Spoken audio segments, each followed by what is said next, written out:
Pemirsa, proyek revitalisasi Monas saat ini harus diberhentikan sementara. Lalu apa sebenarnya penyebabnya? Saksikan wawancara saya bersama 3 orang anggota DPRD DKI Jakarta. Bersama saya, Gesmi Sitanggang, inilah Suara Jakarta.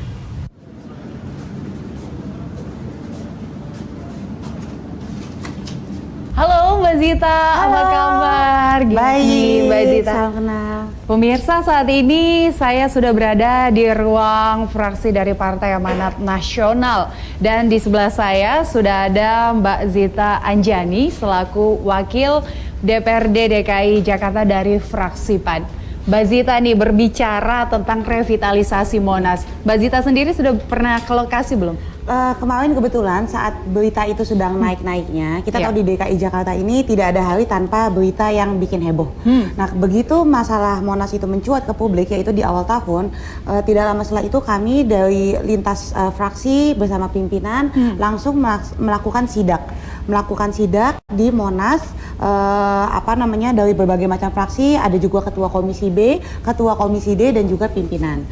Kita melihat kondisinya di sana dan kita melihat memang yaitu yang seperti diliput di media, sudah ada betonisasi dan juga ada beberapa penebangan pohon, itu betul. Dari fraksi PAN sendiri bagaimana pandangannya terhadap proyek ini, Mbak? Jadi ini sebenarnya masalah yang cukup kompleks. Monas itu dianggarkan oleh Pemprov DKI untuk sebuah proyek revitalisasi. Nah, di benak pemerintah pusat atau mungkin di benak warga dan yang publik ya, yang namanya revitalisasi itu mungkin hanya sedikit diperbaiki. Mungkin yang jalanannya yang sudah bolong atau apa ditutup, lalu ada pagar dicat kembali, ya di touch up sehingga Monas itu tetap terjaga dengan baik. Nah, ketika pelaksanaannya kemarin di awal tahun Januari, ternyata apa yang ada di benak pemerintah pusat dan juga mungkin di benak publik itu berbeda. Bahwa konsep yang diajukan Pemprov itu bukan hanya revitalisasi minor, tapi perubahan yang cukup signifikan. Ya. Nah, bagaimana pandangan fraksi PAN? Kalau kita lihat dari desainnya sangat bagus. Desainnya bagus sekali gitu, dan saya rasa idenya tuh baik gitu ya, idenya baik. Cuman memang ada beberapa hal dalam pelaksanaannya yang menjadi catatan untuk Pemprov dan juga mungkin untuk kami di DPRD supaya kedepannya kita bisa berkomunikasi lebih intens lagi. Iya.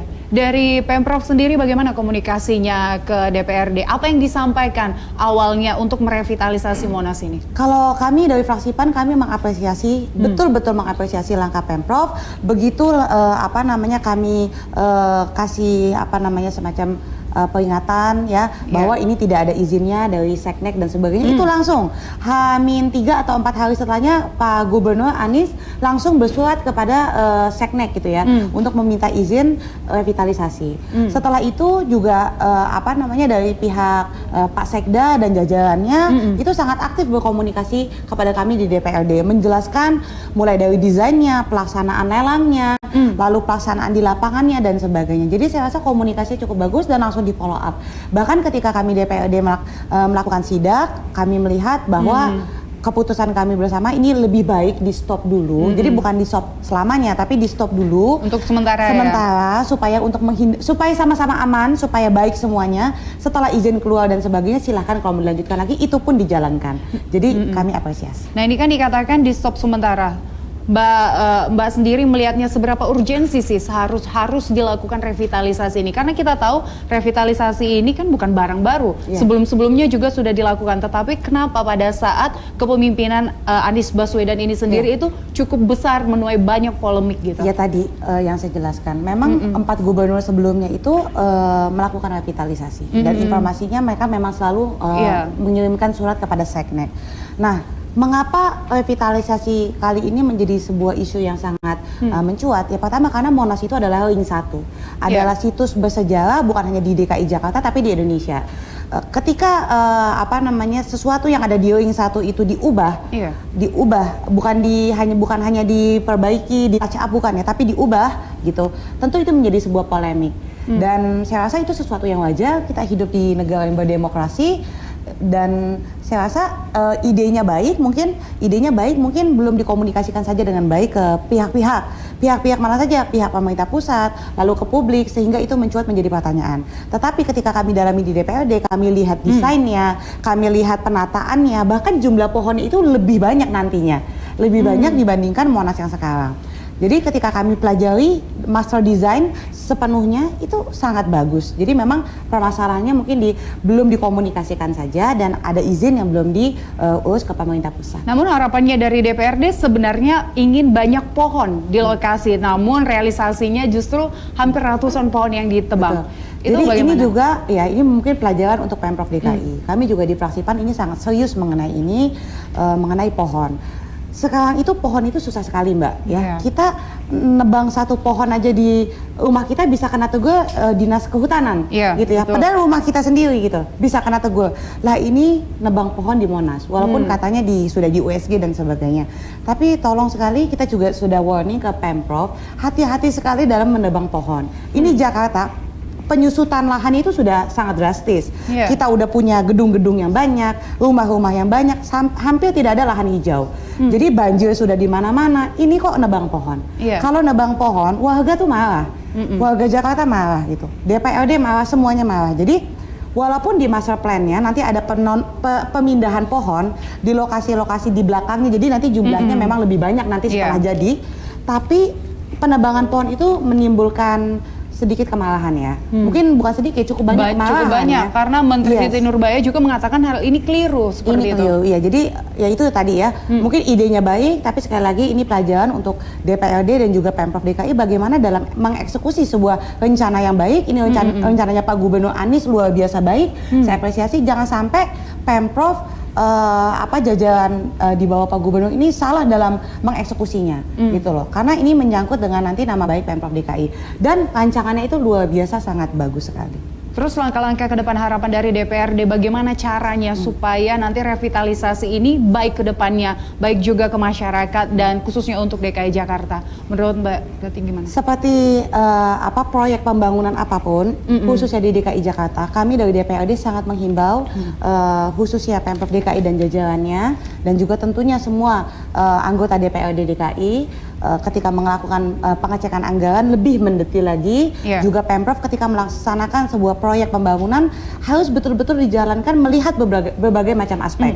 Bagaimana publik melihatnya, bagaimana pemerintah pusat melihatnya. Jakarta ini miniatur Indonesia.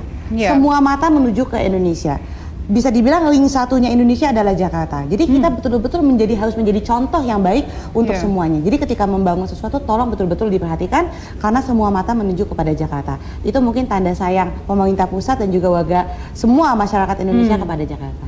Ya, Mbak Zita, kan ada ratusan pohon yang sudah ditebang. Betul. Menurut Mbak Zita sendiri kan baru-baru ini juga kita mengawali tahun 2020 dihebohkan dengan banjir. Betul. Seperti itu. Ada kawasan-kawasan yang seharusnya tidak digenangi oleh banjir, justru banjir datang ke kawasan tersebut. Betul. Apakah ini kemungkinan salah satu dampak dari revitalisasi Monas tersebut? Kalau dampak secara langsung tidak, tapi banyak proyek-proyek pembangunan yang bukan hanya salah Pemprov tapi salah kita juga warga Jakarta yang kita untuk punya rumah kita ngambil air tanah padahal ada PAM, kan itu sudah melanggar aturan sebenarnya kan. Jadi ini masalah kita semua, bagaimana di Jakarta ini punya lahan yang sempit, lalu urbanisasi terjadi dalam skala masif, gedung di mana-mana, pembangunan LRT dan sebagainya, tanah kita merosot Mbak. Lalu laut lebih tinggi, lalu drainase kita bermasalah, sungai-sungainya belum cukup, jadi itulah terjadi banjir di mana-mana. Jadi bukan sebab langsung, tapi mungkin salah satu sebab dan juga banyak hal lain yang menyebabkan banjir di Jakarta. Oke, Mbak Zita sendiri sudah melihat desainnya. Tadi Mbak Zita menyatakan bahwa desain ini sebenarnya sangat bagus. Tapi kan sudah dilakukan sayembara juga dan ada arsitek yang sudah memenangkan dalam untuk mendesain revitalisasi Monas ini.